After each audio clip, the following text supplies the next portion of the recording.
പ്രിയപ്പെട്ട മക്കളെ, വളരെ ഇമ്പോർട്ടൻ്റ് ആയിട്ടുള്ള ഒരു കാര്യം നിങ്ങളോട് ഷെയർ ചെയ്യാൻ വേണ്ടിയിട്ടാണ് ഞാനും ലച്ചു മിസ് ഇപ്പോൾ വന്നത്. ഇപ്പോൾ നിങ്ങളിപ്പോൾ ഒരു പുതിയ സിലബസിലേക്ക് എത്തിയിരിക്കുകയാണ്. ഇപ്പോൾ കഴിഞ്ഞ വർഷത്തെ അപേക്ഷിച്ച് നോക്കുന്ന സമയത്ത് ഇവർക്ക് ഒരുപാട് കാര്യങ്ങൾ പഠിക്കാനുണ്ട്. ഇപ്പോൾ ചാപ്റ്റേഴ്സ് ആണെങ്കിലും അല്ലാതെ ഒരുപാട് ആ സിലബസ് കൂടിയിട്ടുണ്ട്. നല്ല വ്യത്യാസമുണ്ട്. കഴിഞ്ഞ വർഷത്തിനെ കമ്പയർ ചെയ്യുമ്പോൾ ഈ വർഷം നമുക്ക് ചാപ്റ്റർ വൈസ് എടുത്ത് നോക്കുകയാണെങ്കിലും സിലബസ് വൈസ് എടുത്ത് നോക്കുകയാണെങ്കിലും കൂടുതൽ നമുക്ക് കവർ ചെയ്യാനുണ്ട് അവർക്ക്. അത് എനിക്ക് തോന്നുന്നു മക്കളെ സംബന്ധിച്ചിടത്തോളം ഭയങ്കര സ്ട്രെസ് ഉള്ള ഒരു കാര്യം. തീർച്ചയായിട്ടും ആ ഒരു സ്ട്രെസ് ഇവര് കറക്റ്റ് ഇങ്ങനെ എക്സ്പീരിയൻസ് ചെയ്തുകൊണ്ട് നിൽക്കുന്ന സമയത്ത് സെയിം ടൈമിലാണ് ഇപ്പൊ മറ്റൊരു ഇഷ്യൂ കൂടി വന്നിരിക്കുന്നത്. എന്താണ് ആ ഇഷ്യൂ? ഇപ്പം മഴക്കാലം ആയതുകൊണ്ട് തന്നെ ഇവർക്ക് അറിയാം ഒരുപാട് ദിവസം അവർക്ക് ക്ലാസ്സുകൾ കട്ടായി പോയിട്ടുണ്ട്, അതായത് ലീവ് കിട്ടിയിട്ടുണ്ട്. അത് ശരിക്കും പറയുകയാണെങ്കിൽ ഇവർക്കൊരു എന്താ പറയാ ബുദ്ധിമുട്ടുള്ളൊരു കാര്യം തന്നെ. തീർച്ചയായിട്ടും. എങ്ങനെയാണ് നിങ്ങൾ അത് ബുദ്ധിമുട്ടിലാക്കുന്നതെന്ന് ചോദിച്ചു കഴിഞ്ഞാൽ നിങ്ങൾക്ക് അറിയാം ഈ പുതിയൊരു സിലബസ് ആണ്, ഒരുപാട് പോർഷൻസ് ടീച്ചേഴ്സിന് തീർക്കേണ്ടതായിട്ടുണ്ട്. ഇപ്പൊ ഈ ഒരു സെയിം ടൈമിലാണ് ഈ മഴേന്റെ വിഷയം വരുന്നത്, ഒരുപാട് ലീവുകൾ വരുന്നത്. അങ്ങനെ ലീവുകൾ വരുന്ന സമയത്ത് എന്ത് സംഭവിക്കും? ചെറിയൊരു ടൈം ടീച്ചേഴ്സിന് ഈ സിലബസ് കംപ്ലീറ്റ് ചെയ്യാൻ കിട്ടുള്ളൂ.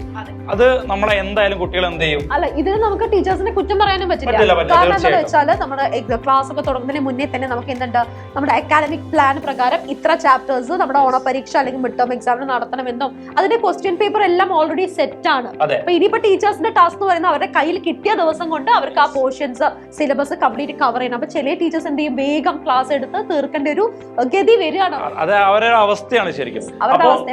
സെയിം ടൈമില് സിലബസും മാറി, അതിന്റെ അതേ സമയത്ത് തന്നെ ഈ ചെറിയ സമയം കൊണ്ട് സിലബസ് തീർക്കേണ്ടതായ ഒരു അവസ്ഥയും വരികയാണ്. അപ്പൊ ഈ രണ്ട് അവസ്ഥകള് ഭയങ്കര പ്രശ്നമായിട്ട് നിൽക്കുന്ന ഒരു സമയമാണ് ഇപ്പം ശരിക്കും അല്ലെ.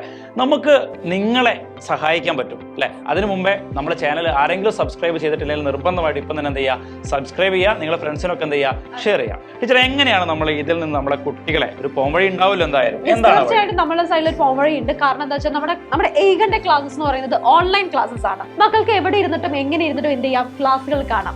ഈ ദിവസങ്ങളിലൊക്കെ നമ്മൾ എന്ത് ചെയ്തിട്ടുണ്ട്, നമ്മുടെ ഓണ പരീക്ഷയ്ക്ക് വേണ്ടിയുള്ള കറക്റ്റ് പ്ലാൻ നമ്മുടെ കയ്യിലുണ്ട്. ആ പ്ലാൻ വെച്ചിട്ട് തന്നെയാണ് നമ്മൾ എന്ത് ചെയ്യുന്നത്, നമ്മുടെ ക്ലാസ്സുകൾ നമ്മൾ മുന്നോട്ട് പോകുന്നത്. ഇനി നമ്മൾ അടുത്ത ദിവസം ഒരു ലോഞ്ച് കൂടി വെക്കുന്നുണ്ട്. അത് കറക്റ്റ് ഇത്ര ദിവസം എങ്ങനെ പഠിക്കണം, ഓരോ സബ്ജക്റ്റും എങ്ങനെ പഠിക്കണം, അതിന്റെ live content video, short video, ഇതൊക്കെ കറക്റ്റ് സമയത്ത് നിങ്ങളിലേക്ക് എന്ത് ചെയ്യും, എത്തുന്നതാണ്.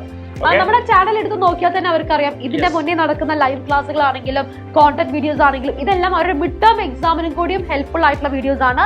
ഇനി അങ്ങോട്ടേക്കുള്ളതും എന്ത് തന്നെയാണ്, മിഡ് ടേം എക്സാമും ഓണപരീക്ഷയ്ക്കൊക്കെ നിങ്ങളെ സഹായിക്കുന്നതാണ്. സോ ടെൻഷൻ ഉണ്ടാവും നിങ്ങൾക്ക്, തീർച്ചയായിട്ടും ഉണ്ടാവും. കാരണം ഇപ്പോഴത്തെ സാഹചര്യം അങ്ങനെയാണ്. ഇനിയുള്ള ദിവസം എങ്ങനെയായിരിക്കും എന്ന് നമുക്ക് പറയാൻ പറ്റില്ല. കാരണം മഴ ഉണ്ടെങ്കിൽ ലീവ് ആയിരിക്കും. നിങ്ങൾ എൻജോയ് ചെയ്ത് വീട്ടിലിരിക്കുന്നതിന്റെ പകരം കുറച്ച് സമയം നിങ്ങൾ തീർച്ചയായും പഠനത്തിന് മാറ്റി വെക്കണം. അതും ഏകന്റെ കൂടെ തന്നെ നിന്ന് കഴിഞ്ഞാലുള്ള ഗുണം എന്താണെന്ന് വെച്ച് കഴിഞ്ഞാൽ കറക്റ്റ് ഒരു പ്ലാനിങ്ങിലാണ്. ഇപ്പൊ ഞങ്ങള് രണ്ടുപേരും ഇവിടെ വന്നിട്ട് വെറുതെ എന്തെങ്കിലും സംസാരിക്കുക എന്നുള്ളതിന് പുറമെ കറക്റ്റ് ഒരു പ്ലാനിങ് കറക്റ്റ് ആക്കി വെച്ചതിന് ശേഷമാണ് ഞങ്ങൾ എന്ത് ചെയ്യുന്നത്, നിങ്ങളായിട്ട് സംസാരിക്കുന്നത്. അപ്പൊ നിങ്ങൾ എന്താ ചെയ്യേണ്ടത്, നമ്മളെ ഏകൻ ചാനൽ കറക്റ്റ് ആയിട്ട് ഫോളോ ചെയ്യുക, നിങ്ങൾ എല്ലാ ഫ്രണ്ട്സിനും എന്താ ചെയ്യുക, ഷെയർ ചെയ്യുക. നമുക്ക് അടുത്തൊരു വീഡിയോ ആയിട്ട് കാണാം. അതുവരെ ബൈ.